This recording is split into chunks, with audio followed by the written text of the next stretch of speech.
Okay. Welcome, y'all. I just figured we'd do a little bit of work today. I'm currently drawing an episode of The Legend of Redneck. Don't really have much else planned. Don't really have any rants today. Maybe, hopefully. I think it's good to rant a little bit sometimes. Helps get the helps get the crazy out of your brain. I feel like we all have that, right? We all have that like ruminating obsessiveness that creeps into our brain every once in a while, and there's just like something happens that really gets under your skin. You're just like, I gotta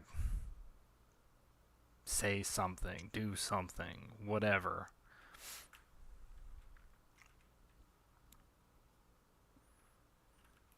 I mean, it's really kind of interesting when you think about it, just with the way that like social media is sort of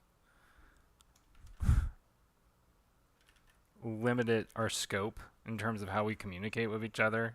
Like, I don't know, is there anything more dystopic than the idea that you can only express yourself within a given like character limit? Like, I mean, come on, think about it. People for years, decades before like Twitter or whatever, Discord, what have you, were like writing manifestos all the time on their webpage, on forums, all that stuff.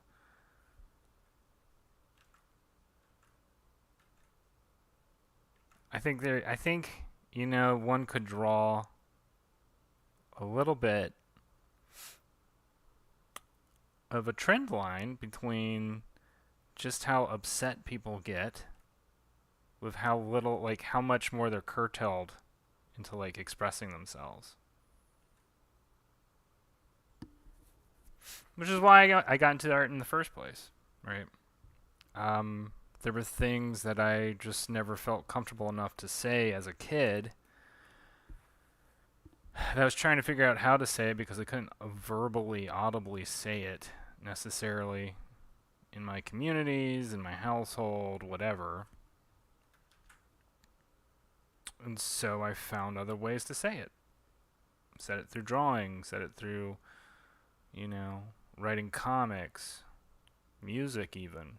Done that. Don't feel very confident at music, but I have done that. I think it's one of the more beautiful things about art. I don't necessarily think that like I don't know, it's very weird to me that like right now. Oh, and here I don't know. I'm like trying to figure out whether or not I should stop myself in this rant, but what the hell, why not? Only because I've done this rant before, but I do want to like I do want to clarify these points and keep clarifying these points till I get to a point where it's like, that's like the best version of what I'm trying to say. And what that is when you go into making art and like the only thing on your mind is like, what is the paycheck going to be like on the other end of that? You're not going to express yourself fully. You're always going to be hesitating because you're going to think, "Oh, well, I might put myself in trouble here. I might say something that my audience doesn't like, or I might, take a creative risk that will reflect poorly on me." And lo and behold, you look at like all the art nowadays. Not all of it. That is an extreme word. All. You look at so much of the art nowadays. It's very impotent. I think that's the word that I would use. It's very impotent. It's emotionally impotent, aesthetically impotent. It doesn't really say a whole lot.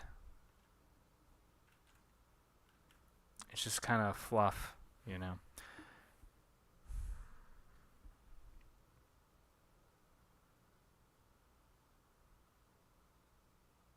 And that's sad. That's all I'm gonna say on that. I really don't want to like every time I stream, you know, every time I stream I come on I'm just like old man yelling at the cloud. Like that's not really what I want to do here. That's not why I'm like doing these streams or like, you know, make my work is like to be an old man yelling at the clouds.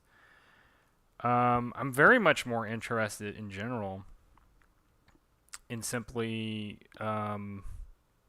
being an example of like what I think is. Oh, I did this again. I'm sorry, y'all. I'm like actually working on stuff. You're not even get to watch me. Here we go. This is why. This is exactly why I like want to catch myself on when I'm in my ranting mode because I'm less aware. I'm like less paying attention, you know. And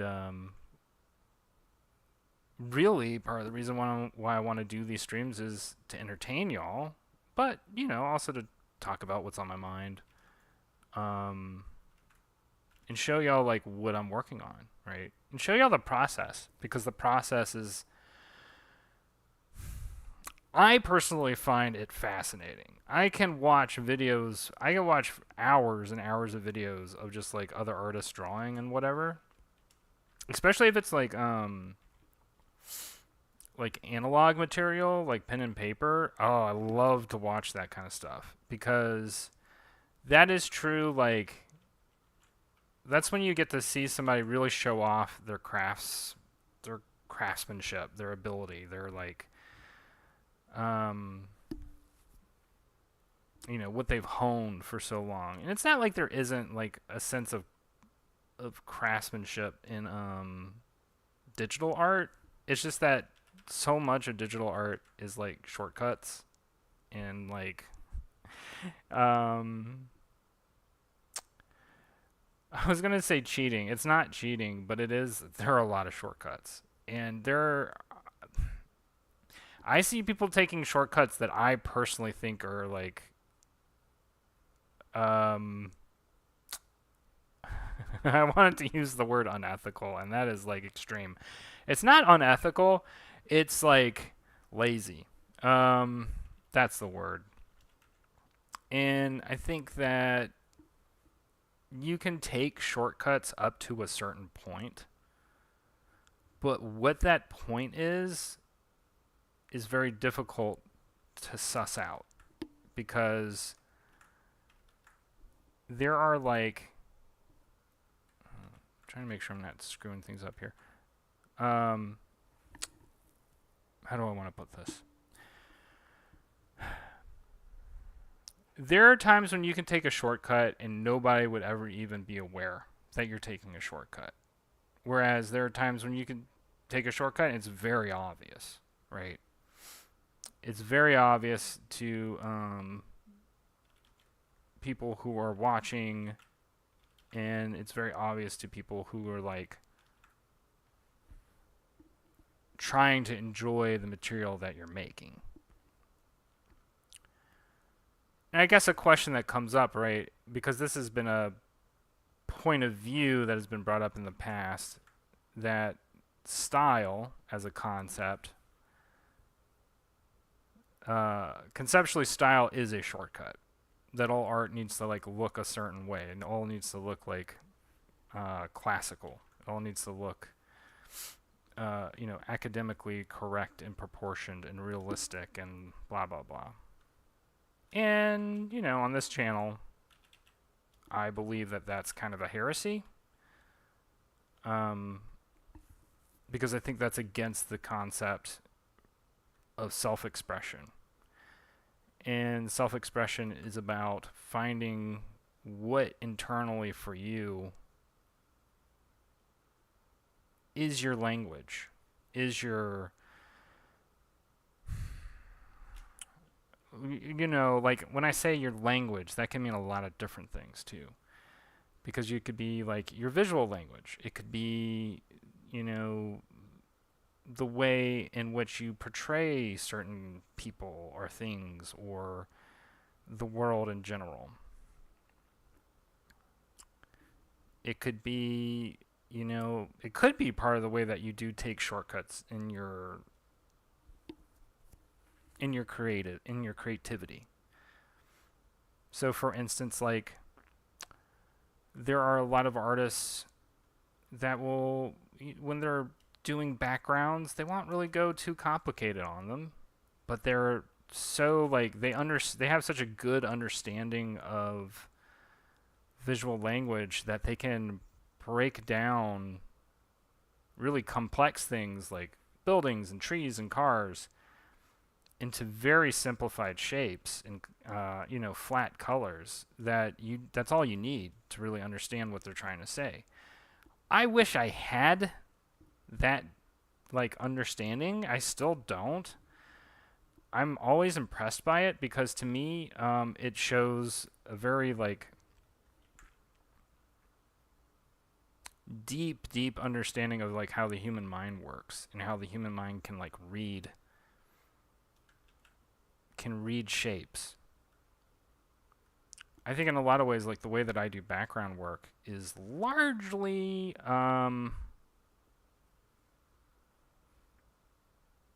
like I'm trying to be literal, if that makes sense. What I'm trying to say, like I'm trying to be literal about it. Whereas there are people who are just like they know they don't have to be literal about it, and they are excellent at doing that. And I envy that. like I envy that not simply because oh they get so much more done in so little time comparatively. It's also just like I do. I don't. And this just comes, I think, with me being a cartoonist. I do think that there is something really beautiful about communicating complex things in an abstract way to such an extent that you can say a lot with very little. Uh, in other words, I don't know if you've ever heard of like the signal to noise problem, but basically it's this concept that um, I never get this correct, what I'm trying to say, but basically this idea that like the amount of information that you can get across, the more that like it's harder to get more information across the less elements that you're working with. So like if you're just like working with computer code, like ones and zeros,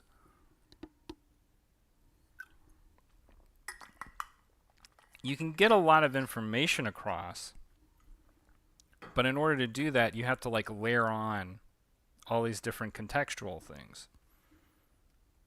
If you don't have any of the contextual things, if you don't have like, say, I don't know, certain kind of hardware, if you don't have like the reading, if you like in a language like the English language or Chinese or Japanese or whatever, if you don't have any of those other contextual things to layer on top of those initial ones and zeros, it's not going to mean a whole lot because you're like your signal is a 1 and 0, so your noise becomes very large. It could mean all kinds of different things, which is kind of interesting when you think about it because it's part of like what makes that sort of computer code so effective is its simplicity. This is something that I've learned a lot from like learning about the I Ching. Like it's the same sort of concept, although the I Ching is basically I keep wanting to say commuter code. Binary computer code, but the context that's layered over it is a like Chinese Taoist cultural context. So when you layer that over computer code, it renders a very different thing versus, if you layer 1960s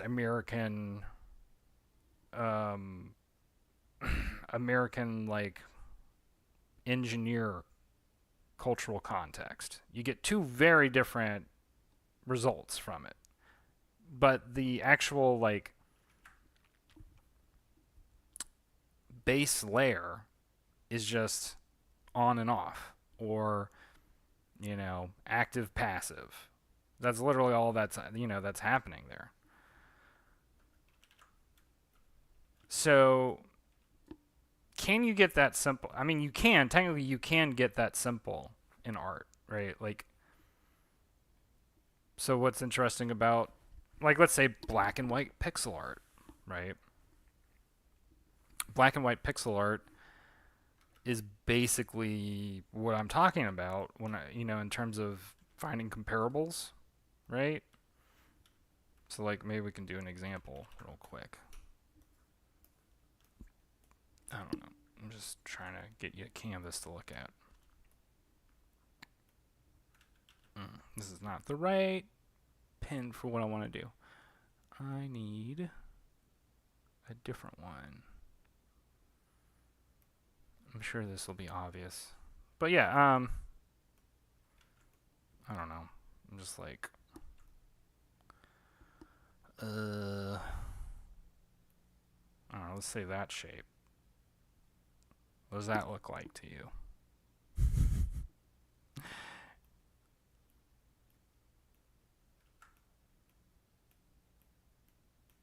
Or circle, right? And, complexify it as you like in regards to that system.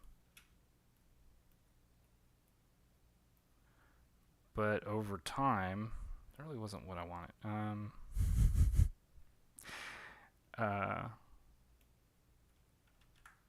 want to do something different. I mean, that works, right? It gets the point across. I mean, y'all get what I'm saying, right? I just want to do this a little bit longer. Um, yeah, maybe like that. Anyway, the point is, the complexity of the tools that you're using aren't what is keeping you from communicating. Because you can communicate with the simplest old stuff. You can communicate with literally anything, really. I mean, like, producing information in the universe is apparently not that difficult a thing, and I think as a species, humans have kind of been making it a bigger deal than it actually is. Um, and I'm not saying this to like fart on, you know, what we do as humans. I'm just saying like zoom out a little bit, and I'm really saying this to encourage people actually. Zoom out a little bit, and it's like, yeah, the entire universe is really doing this stuff, and you're like part of it, and you can just as easily jump into the conversation that the universe is having. You just have to find that thing for you that resonates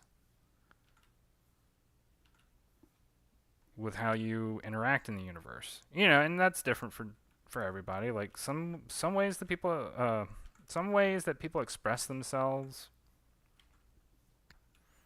they do it through the clothes that they wear, or their makeup, or the scent that they wear when they go out, or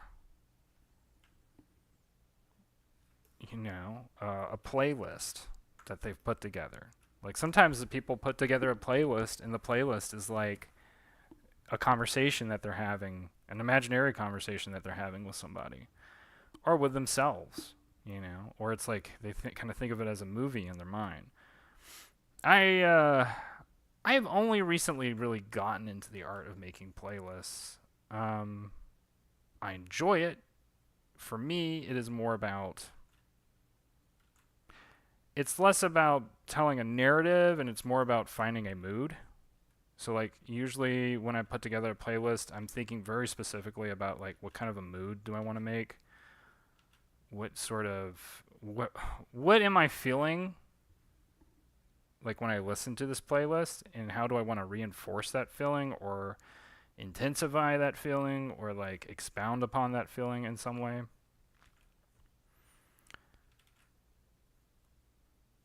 So like I have a playlist that's like all not all, but mostly like boomer music, you know? I have a couple of playlists that are boomer music. But the one that I'm thinking about is more of kind of a psychedelic or stoner-ish playlist that's more about sort of like grooving out and feeling kind of zen about the day. Not that there aren't like lyrics in that playlist that don't include sort of heavy themes and whatever, but it's almost like, to me, something that's really interesting that music can do, and I think music is particularly good at doing, is it can take sort of a heavy theme or a heavy set of ideas and really sort of render it um, light in a way, which is something that I think was, a lot of older musicians were very good at. This is not something that newer musicians, current contemporary musicians are kind of obsessed with, like being dramatic and trying to make like I don't know, like I almost think that a lot of modern music is like this weird sort of psychic intimidation, whereas you get like a lot of older music is about virtuosity. It's about like evoking a feeling in a sense that is, what is the word I'm going for? Like grandiose or apotheos. I don't know how to say this. Like apotheosis is the word I want to go for, but I don't remember if you can like turn that into an adjective. Apotheotic.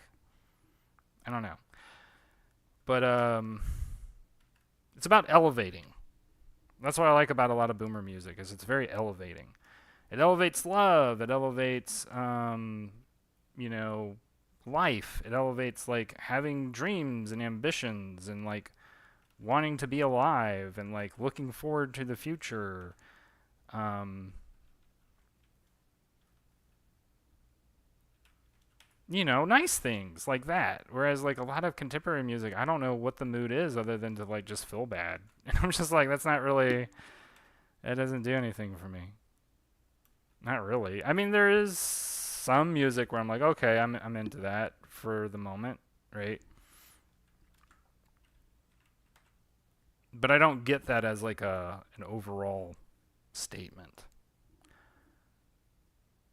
And I just get the sense that there are a lot of musicians where that's their overall statement.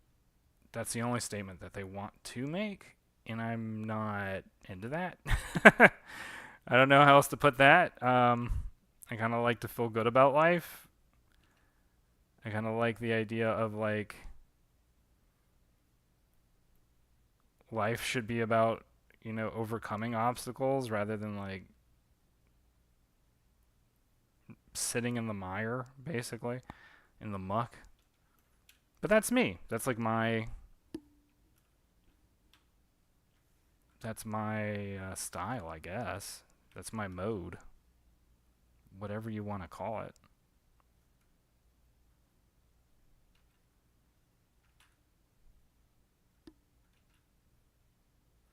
And, I'm generalizing. But I don't know how else to talk about this stuff other than to generalize. Like, how to, it's like, I don't know. There's always an imaginary commenter in my head who's like trying to challenge me on all my points, which I think is a particularly like modern thing. I think this is something. I think this is something that has arisen due to like internet culture, which is like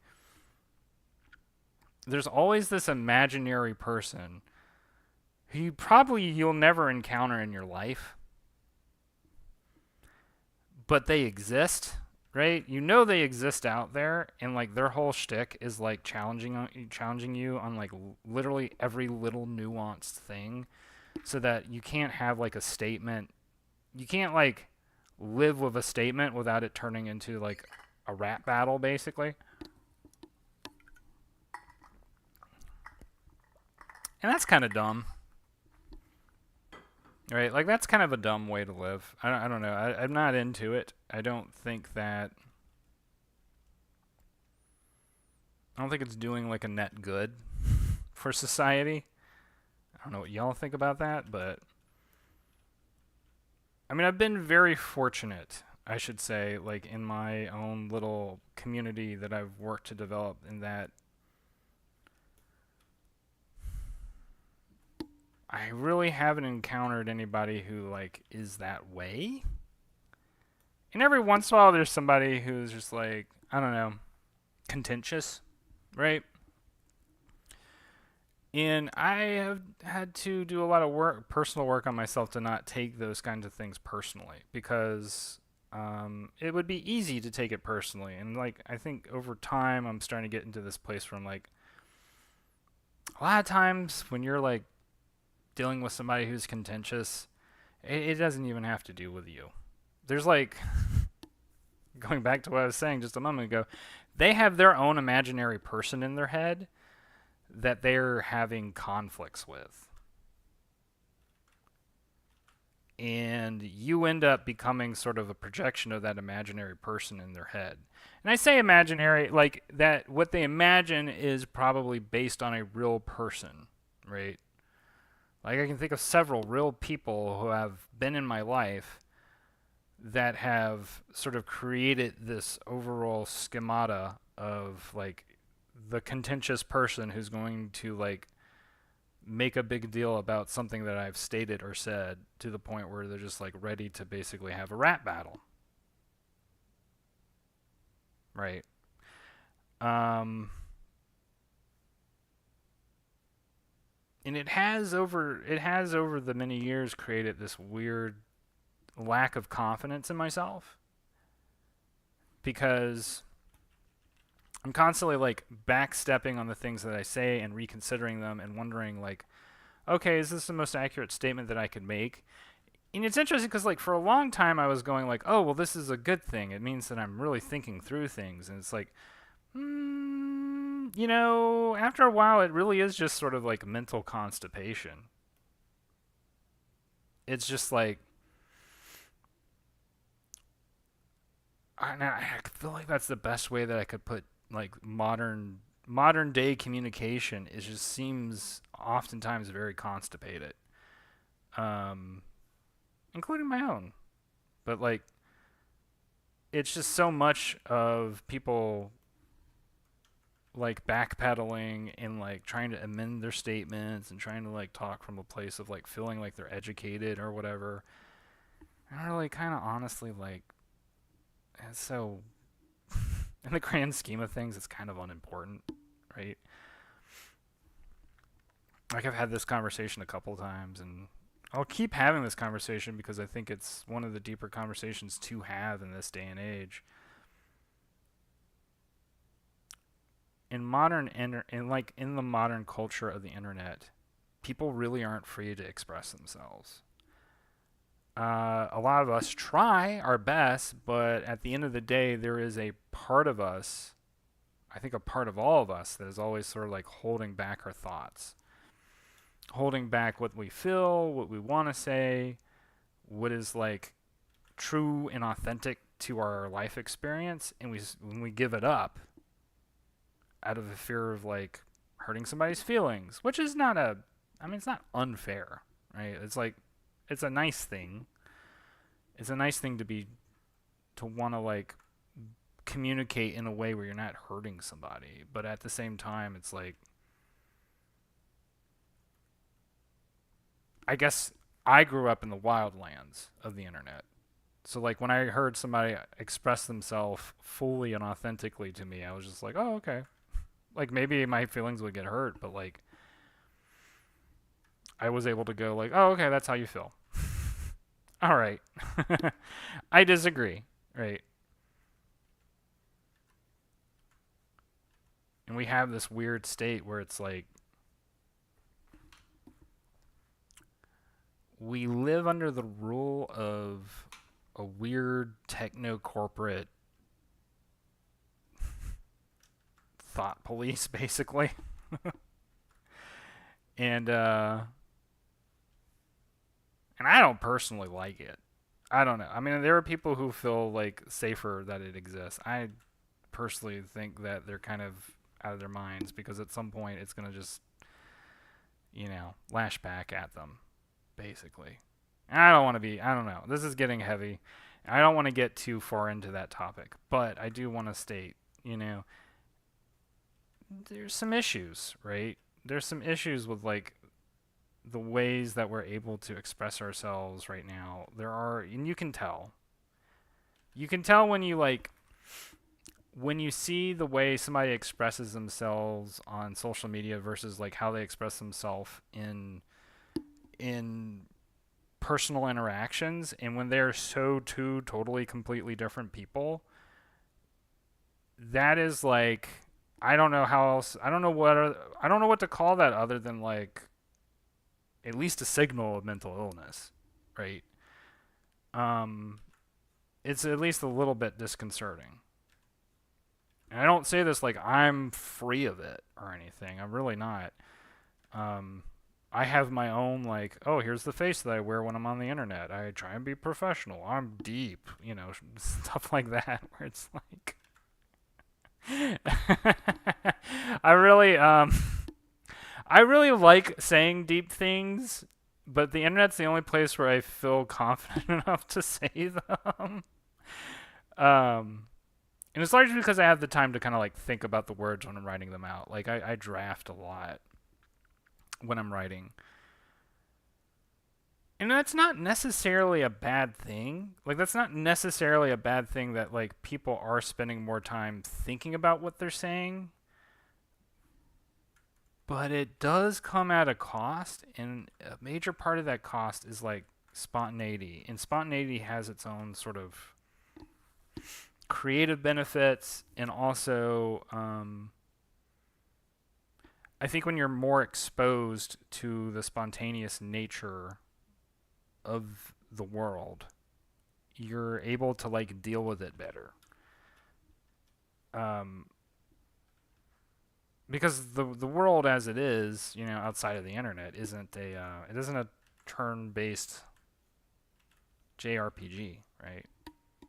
Verb Verb says internet, the only place where I can get a clever comeback 4 minutes later, and nobody notices. I had to think about it so much. Yeah, I mean it's a compromise, right? Like I think that's the ultimate thing I'm trying to get at is it is a compromise. And there are things that are good about it and there are things that are bad about it. Right? And it is true that you have more time to kind of think about like what is your retort going to be? What is your like but the other reality is like I don't know, like if you're IRL, right? You may not have a retort, and that's okay. Like I've had so many times where like people have said something where I'm just like like you were saying 4 minutes later it's like, "Oh, I finally have a comeback," but like it's too late. Like it's just like the moment has passed. And the internet, for better and worse, allows more time for somebody to be able to respond with that sort of comeback and just be like, "Well, you see, sir, this is why you're wrong because da da da da da. Here's the link. Sign up for my Patreon. Here's my YouTube channel.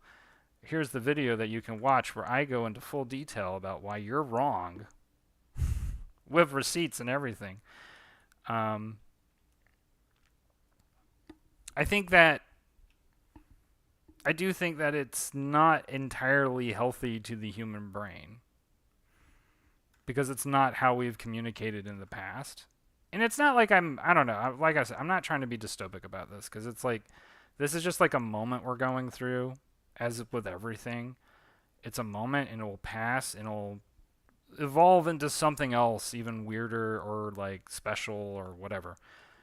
But I don't know, being of the artistic mindset that I am, I can't help but observe and notice these things because I see it.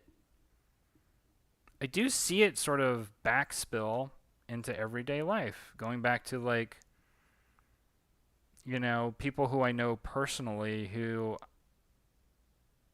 they have these split personalities between their internet persona in their life, like their actual lived life persona, or their, I don't know, like we can get into Taoist language. I can say like their physical body and their psychic body if you want. Like, I mean, it's kind of like that sometimes. It's kind of like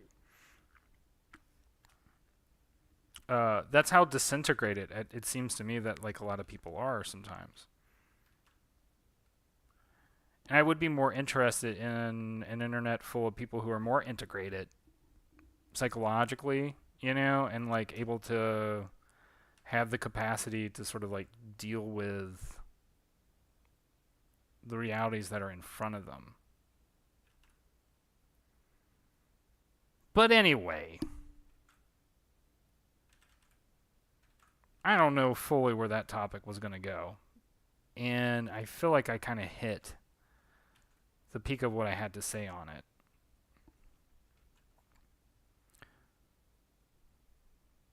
So I'm going to try and change course here.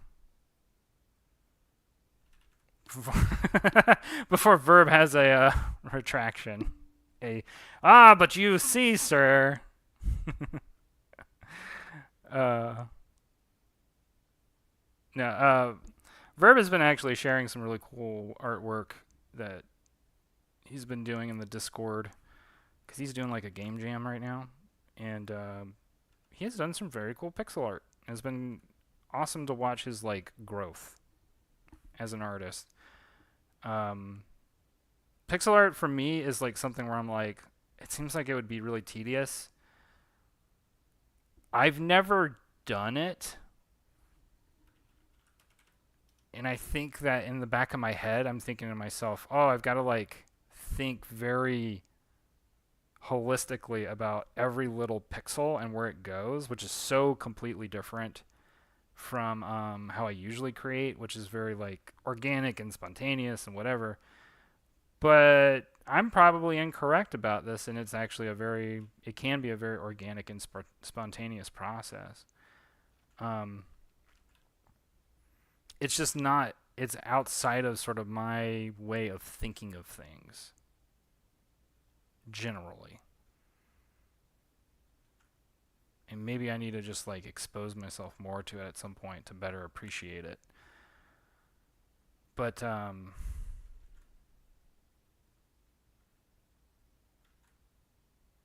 wishing you best of luck on the game jam. I hope it goes really well. So far, I've liked what you produced, and I'm very curious to see what it looks like when it's animated. Or when it's all put together, I guess. I don't know. I don't know if it's going to be like animated or whatever. But I have to say, like, video game development is very intimidating to me. And I think part of that reason is just like how many elements go into it. Because it's coding, right? It's animation, it's art, it's music, it's script writing, even to a certain extent. It's the actual game design itself, right? And like on some level, game design is largely like, I don't know how to put this, like a logic making process. And you build like an internal logic system that you have everybody engage with. I gotta hold on.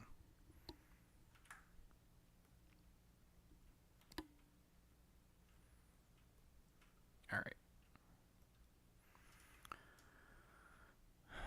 Peepaw's got a katana. Don't ask why. It's just been that kind of day.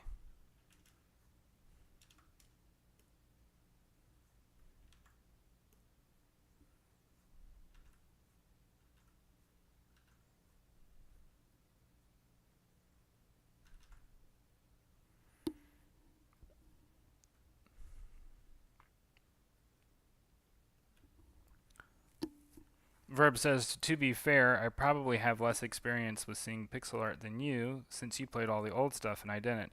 Yeah, but I didn't. I don't think I don't know. Like, that's an interesting statement, because I didn't even I wasn't even capable of appreciating pixel art until I was like 25, really. Probably later than that, honestly. I was probably 30 till I got to the point where I could actually appreciate it because because I think part of it is that like the attitude when I was growing up, and this was like a I would say this is generally a cultural attitude, was that pixelation wasn't like an art style. It wasn't like a choice. It was something people were forced into. Like there weren't any other options in terms of an aesthetic choice. Like you did pixel art in the 8-bit era, right? You did pixel art in the 16-bit era. Um, right up until the polygon era, and then things changed, right? And then you were kind of forced to work in the realm of polygons. And that was due entirely to just technological restraints, right? There just like wasn't, if a game looked really nice on the Super Nintendo, it was because there was just like an intense amount of work done to make pixels look as good as possible. And at that time, there wasn't like there wasn't necessarily the same amount of theory that exists now in regards to pixel art. I think what's interesting now is like if somebody chooses pixel art, it's for two reasons, right? One reason is budgetary, in the sense that like this maximizes our capacity of what we can do given how much resources we have. And then two, artistic, like as an aesthetic choice. And there are a lot of really great pixel art aesthetic choices that are being made in this day and age that I really appreciate, and that I see on games like I haven't really played yet. Like Sea of Stars is a good example. Like I haven't played that game yet, but I watched people play it and it looks gorgeous. Like it's just like a gorgeous looking game. Verb says, "Yep, I noticed some pixel artists don't work within the bounds, instead just downsize what they have in mind to fit the bounds, and it looks worse in my opinion." Um, and then Verb also says, "Accepting what you have and not trying to do anything more is much better."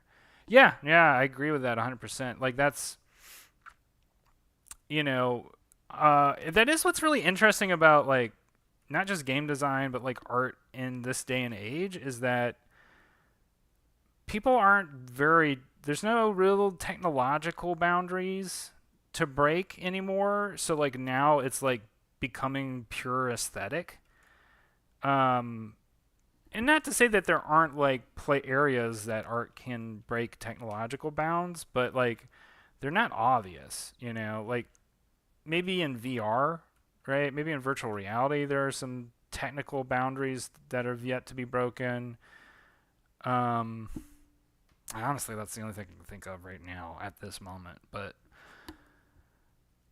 it's kind of an interesting point in time, because if you're going to make something, you're making it with a full conscientious decision of, going back to what Verb was saying, just like, what are my boundaries? What are my resources that I have available? And then maximizing them, right?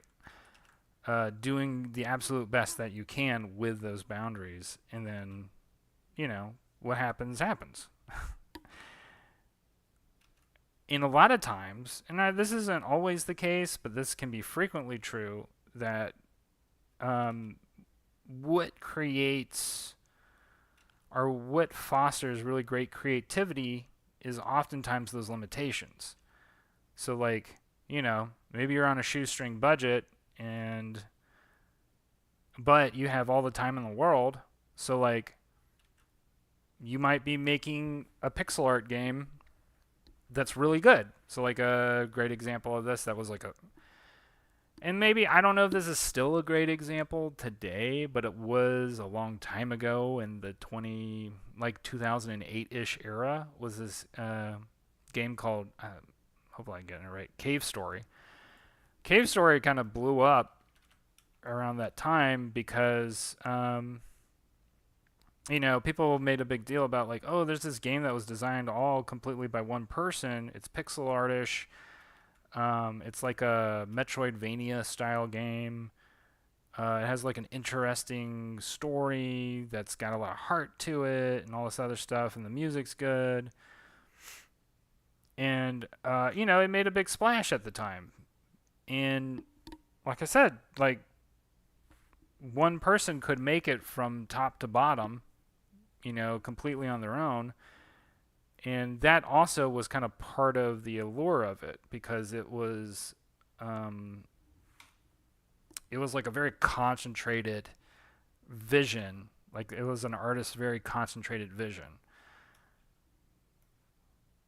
That game, I think, is highly responsible for the rejuvenation and resurgence of pixel games, even going into today.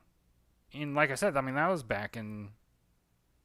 at least 2008. Maybe it was 2010, but I think it was 2008. And it kind of set a fire that has kept going even, I mean, a decade plus, which is kind of incredible when you think about it. Because what it had done is what that game had done in particular was that it had made it okay for independent developers to go, I don't have to be a AAA game to be successful, which led the way to Undertale. That what's that person's name? I think Toby Fox or whatever. That led the way to like Undertale and all these other like kind of cult classic games that have become so. I mean, Undertale is like still a part of the meme atmosphere of today. Like, I still see songs pop up in like all kinds of stuff, and I'm sure that it's going to be around for a long, long time, right? Cave Story didn't really. I mean, Cave Story had a hot kind of couple of years and then petered out, and then that was kind of all. I mean, I'm sure most people don't even remember that game anymore, right? But it did light that torch that, or I should say, relit that torch that led to the era of development that we live in now, which is a little more. It's interesting, right? It's a very interesting era of development because AAA studios don't entirely know how to connect with audiences anymore. They're sort of like trying to figure out more how to make money, um, by adding in like gotcha elements and all this other stuff, or loot crates or whatever. And they just seem kind of lost. And I had this conversation with a friend the other day where it was like, he was noticing because he's been a long time gamer too, and he's more into it actually than I am nowadays. But like, so he's been following that trend a little harder than I have, and he was saying like, yeah, graphics really aren't making that big of a deal nowadays. Like it's not that big of a deal to have like high end graphics in a video game, and in fact, in a lot of ways, it can be a turnoff because like he has kids, so like when he's thinking about games that he wants to play, like he's also thinking about games that like he might be able to let his kids play because he only has so much money to spend when you have. I mean, he has like a bunch of kids, so like he only has so much money to spend. You kind of want to like maximize it, right? This is kind of going back to sort of a theme that has been coming up a lot in this conversation, and the issue is that so many AAA games are trying to be like these mature, like HBO series type things, where it's just like it starts to feel less and less like it's a game, and it's more trying to be like, I don't know, like Breaking Bad or some kind of like HBO series. And I have to admit, like for myself, I kind of tuned out of a lot of AAA games around that time as that started to happen more and more. Like I think the last like big game I played, well, Zelda Breath of the Wild notwithstanding, but like before that, what was it? It was either Doom or Bloodborne. I can't remember which one it was. Um, Probably Bloodborne. Anyway, you could say either of those games, right? Um, and Bloodborne is like it is AAA graphically, but like its design principles are really kind of old school NES because that game is like ridiculously hard. Um, and like you're not really told a lot about like where you need to go in the game or what you're supposed to do. You're just sort of like invited to explore and like kind of figure your way around in the game. And it's brutally hard. Like it's a brutally difficult game and I enjoyed it. Not everybody enjoys that kind of thing. And I also don't necessarily enjoy every game that's brutally hard, but like it can for sure be a point of attraction for me. Like I've been playing a lot of bullet hell shooters recently because I just wanted to have something that was like arcade, like an arcade style game, and is really difficult. And I can have that sense of progression, but I don't have to like sink in like 2 hours to get to that point. So like a great example of a game I just recently beat and felt like such an achievement when I beat it, although kind of an empty achievement. Maybe I'll get more into that in a second. But like Mushihime Sama, it's a bullet hell shooter developed by this studio named Cave, and they're kind of considered like the prestige like bullet hell designer. And I picked up Mushihime Sama because my friends had talked about it and they had really enjoyed it. And I later also found out that as far as bullet hell games go, it's on the entry level, right? I was like, okay, well I'll give it a try. It's still like pretty ridiculously hard. um,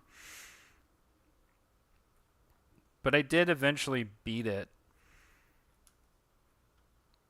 And I enjoyed the process of like getting into that like zen like state where I can understand how the bullet patterns work and like navigate them properly and getting to the point of like, oh, okay, like I'm at level 5 and I haven't died at all, or maybe I've suffered a death, but like my resources are good and I think I can get through this. And like, like getting ready for the final boss, because like the final boss in that game is pretty tough, and then beating it and having that moment of like, oh, I did it. Like I didn't think I was going to be able to do this. And I don't know, it was funny with Mushihime Sama because like I got to that point and I was like, oh, okay, I did it. Now what am I going to do? Verb says, I think you may enjoy the Textorcist, but don't play on a controller. It kind of loses its spirit and is a bit more exhausting. I take it that the Textorcist is like maybe a keyboard game? Incorporates a lot of keyboard elements? Or maybe it incorporates a lot of mouse elements, which that would make sense too. I'll have to check that out. Sounds interesting.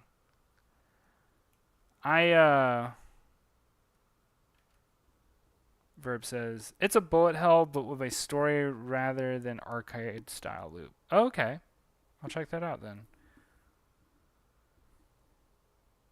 You type exorcisms while dodging bullets. Oh, I like that a lot. That sounds fun. Another really fun that kind of vaguely, I'm sure it's not like it at all, but it kind of vaguely reminds me of Typing of the Dead, which was this Dreamcast game. Because the Dreamcast, I don't know, I want to have like context for this. So back in the day when the Dreamcast was like the only system that had online capability, people were still trying to figure out like, well, how are players going to communicate with each other on games like Fantasy Star Online or actually on Dreamcast there was only Fantasy Star Online. I don't think you could. There might have been one or two other games you could play online, but anyway.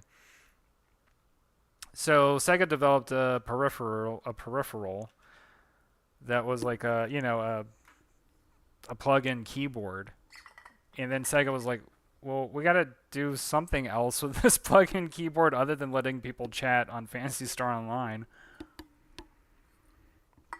So what happened was they took House of the Dead, right, which is, a pretty, I would say, a perennial arcade light gun shooter, and they rigged House of the Dead to use the keyboard. So like the way you play Typing of the Dead is it's basically like a keyboarding exercise game, and you like type in nonsensical sentences while you're trying to like survive zombies and demons and stuff. And the faster you are, the better you do at the game, right? And I almost beat it. It's pretty hard actually. Like you have to get to like stenographer level, like typing capability towards the end of the game. But it's very fun. Like it's absolutely ridiculous, but it's a lot of fun.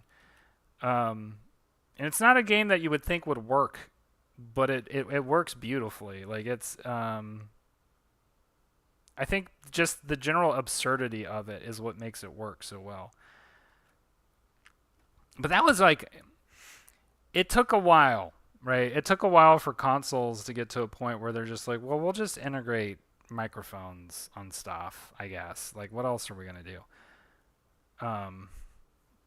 So anyway, I'll have to check out the text assist because maybe it sounds like it might have some aspects that are similar to that, but with the bullet hell aspects incorporated, which would be interesting.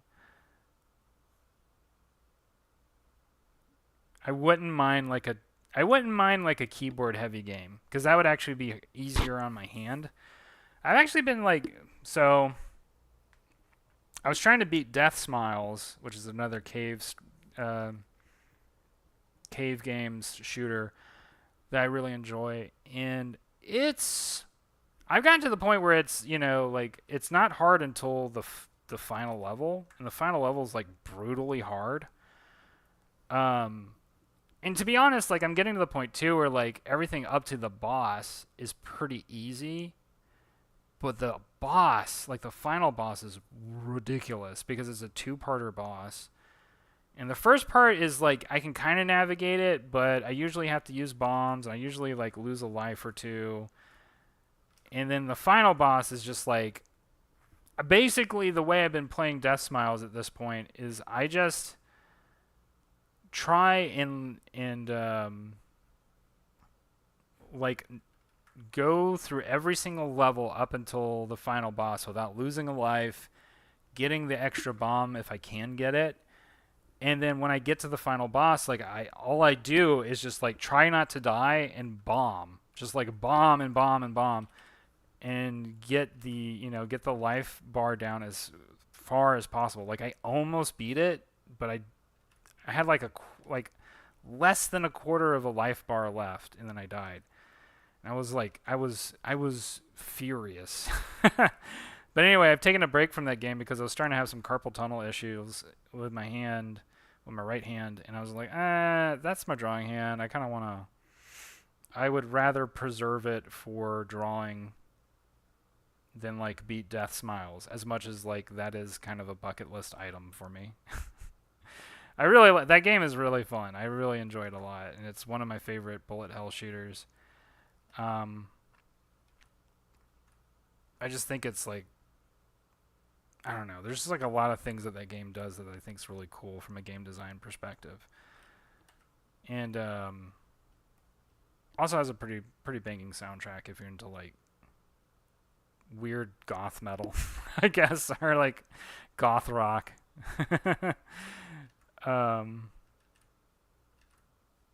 Anyway. So yeah, text assist might have to be on my. I'm gonna look up. I'm curious. I'm gonna look it up real quick. Might be on my list. Textorcist. The Textorcist, the story of Ray Bibia. Ooh. I like what I'm seeing.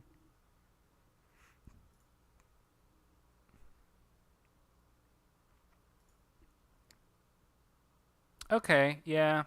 This is probably a game I will play.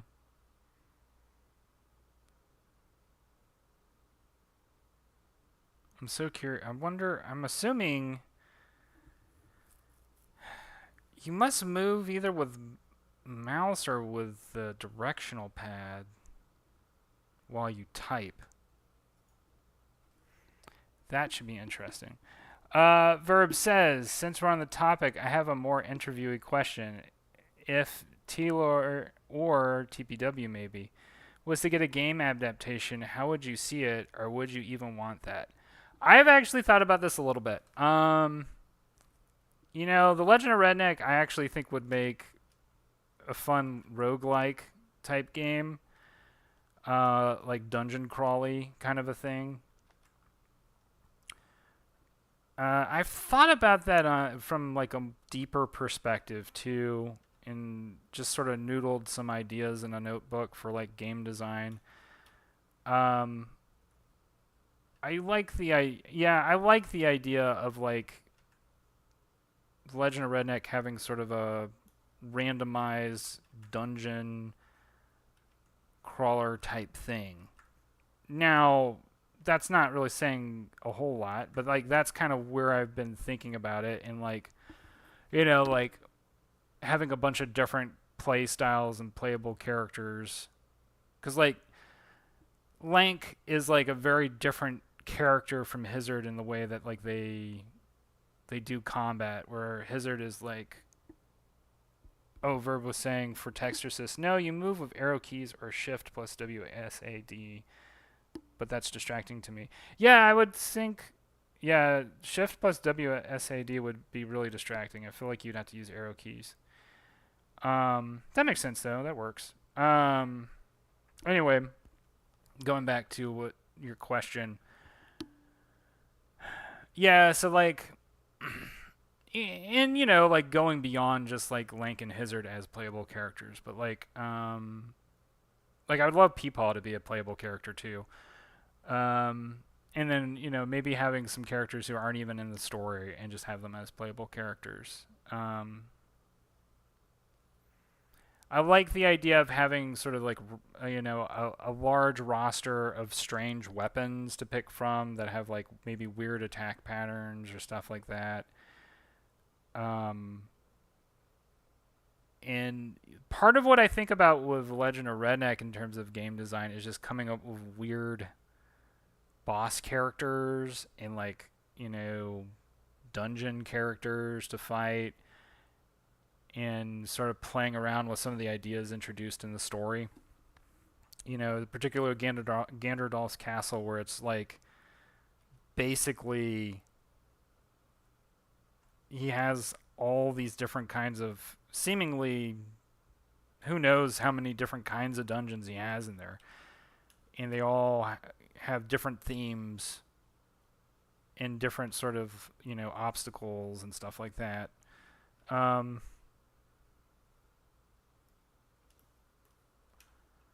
But I mean, in terms of Legend of Redneck, that's all I've really thought about it. I don't know, this wouldn't really work, but I did for a little bit have kind of this idea of like, what if Trailer Park Warlock was like a fighting game? I don't think that would actually work. I think that it would be better off as like a point and click adventure type thing. Or like a puzzle game, maybe? Like some kind of puzzle game? I'm not sure. Like, Trailer Park Warlock actually is like a little harder for me to conceptualize. Although I will say, I don't know if this will ever happen, and this probably will never happen, but I have had this idea for a video game that would be basically following the events of Trailer Park Warlock, but it's like the events would be explicitly what happens with the penguins that go off into space, right? And it would be um, a trading card game style thing, like the Pokemon trading card game on Game Boy, and you would get like story about like sort of like what happens to them and all that stuff, and it would be basically, I mean, it would be basically Tarot, right? Um, the game, and they would just fight different alien civilizations in Tarot. Don't ask me how I could make sense of that storyline. I haven't really thought that through, but the idea seemed really fun to me. Um, that is kind of what that is like the most appealing idea within the Trailer Park Warlock universe for a game that I've had on my mind. But the opportunity to do something like that hasn't shown up yet. But it is in the back of my head. It's there. It's something that I think about because I did really, as a kid, I really enjoyed the Pokemon trading card game in all of its iterations, right? Like not just like the cards themselves, but also the Game Boy game was pretty hot. I enjoyed it a lot. I think it is time to start flatting this stuff.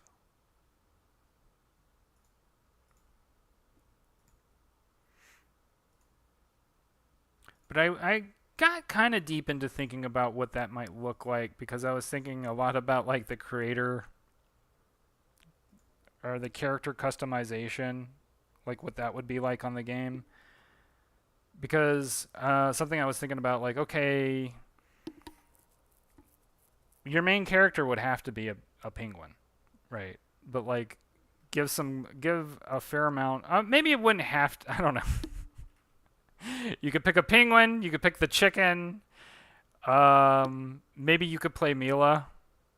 Um, and then like maybe one other character as like an unlockable. You know. Um, that was what I was thinking, and then just like give a lot of options in terms of like customizing or dressing the character, because I think that would be fun. But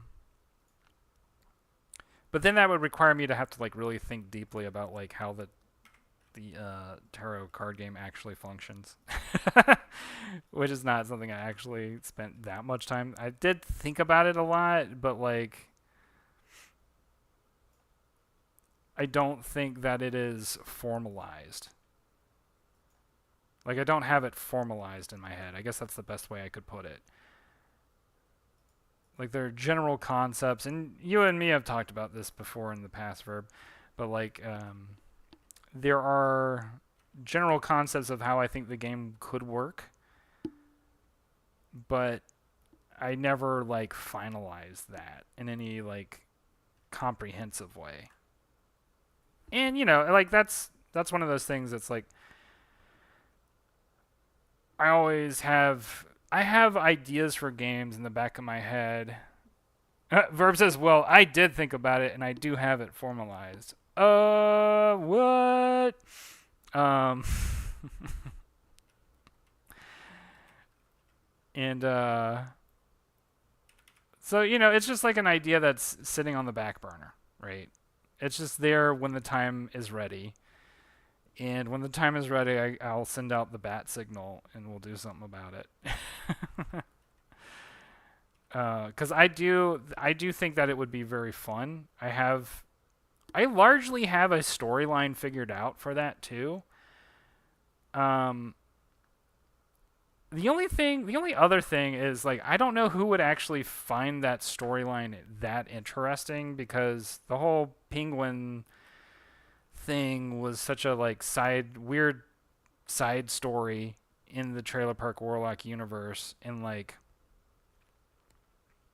figures into other things that are more thematic with like the tarot side story and less with like I don't know, like Jake's character development and stuff like that. Like there was a lot of stuff I didn't resolve necessarily with Jake. Like there were people who were like, "Are we ever gonna like find out more about his parents?" You know, stuff like that. And I'm like, probably not.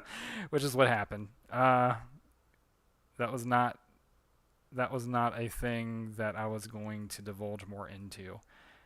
Um,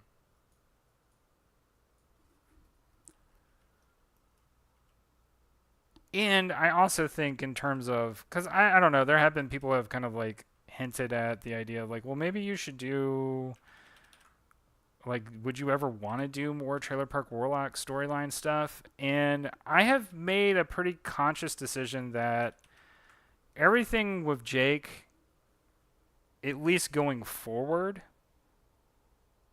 I want to read this real quick. I'll get back to what I was saying. Verb says, okay, not exactly. It's not balanced and polished. I'd need cards, and I gave up on making them. But yeah, the rules are pretty much ready. Sweet. I like to hear that. Yeah, I'd love to see it if you ever do get it, complete it, because that has my, you have my attention. Um, I, with Jake's storyline, I'm done. Like, I don't want to do. Like if I did do other stories with Jake, it would all be like prequel stuff. Like it would just be if I did any more Trailer Park Warlock stuff, it would just be like random odd jobs that Jake does before the events of Trailer Park Warlock or like during like the first season or like early in the third season. Like just fun like monster of the week like gags and stuff like that. Um, I would much rather do. I would much rather do like a storyline that maybe focuses on like Russ's business as a ghost trapper. That's something that I've thought a lot about. Um,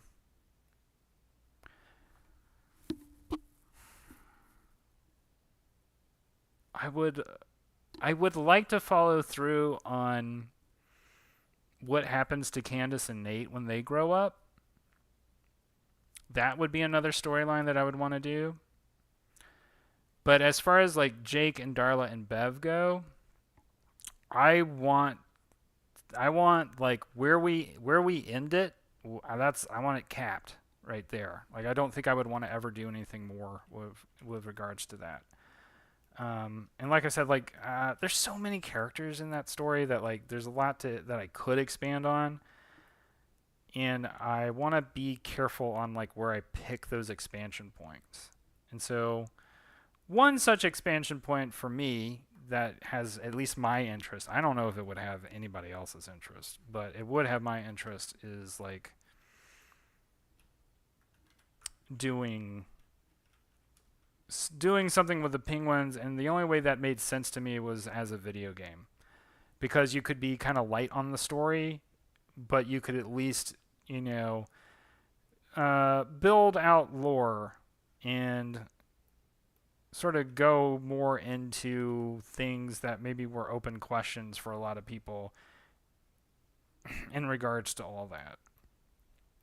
And that was why the idea of like making that into a game appealed to me and had my interest. But that is something for a later day, and that would also require me working through some stuff of Webtoon. That's actually like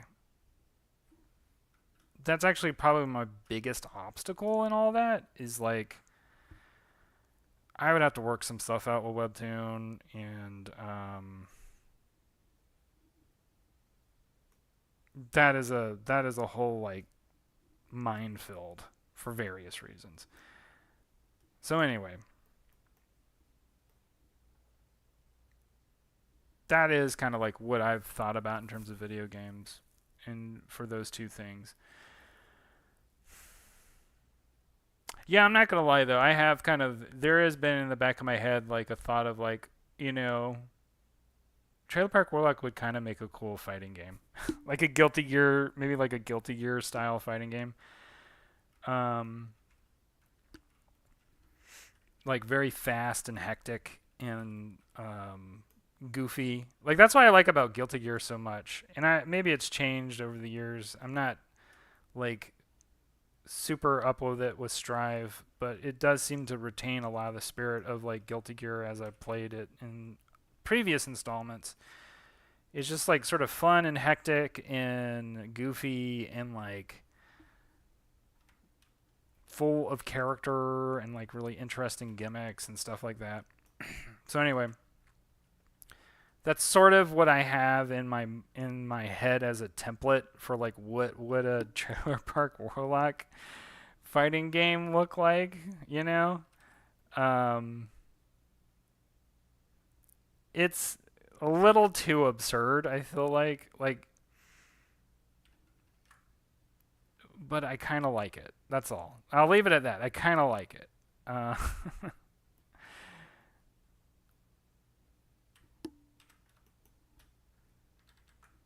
but yeah, probably the more obvious, like if I wanted to do something that was more like Jake Baker centric, a more obvious take for a video game would be something in line with like a point and click adventure style game. Maybe an RPG, like a I don't know. Like I personally am not that into RPGs as much as like a game mechanic. Like it would have to be like an action RPG kind of a thing, which I mean, there's nothing wrong with that, right? Um, yeah, maybe like an action RPG kind of a thing. That might be cool. But I would want it to be like really, or a beat 'em up. That could work. Like maybe not, maybe not something too old school, right? Where it's just like super difficult, but like maybe something that's like rewarding on playthroughs and I don't know. These are all open questions and just things that I kind of think about in the back of my head. That's a great question, Verb. I appreciate you asking it because it is something that I have thought about every now and every once in a while. I think about that kind of stuff.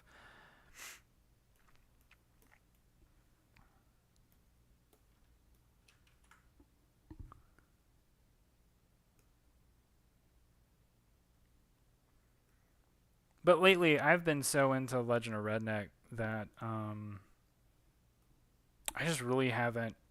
And maybe this has to do with my mindset. Is like kind of when I finish a thing,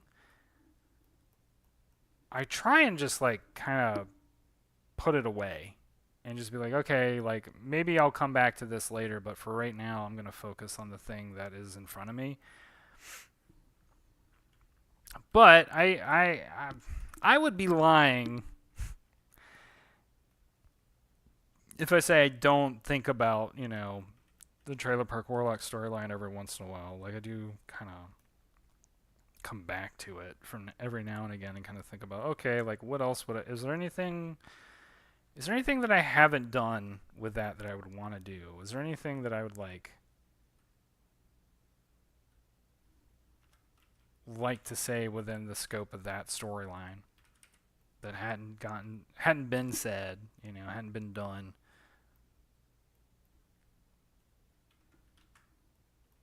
All right, I'm almost done here with what I was going to do today.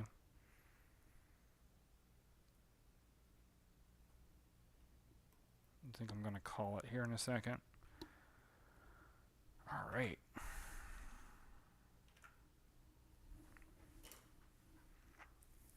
Okay.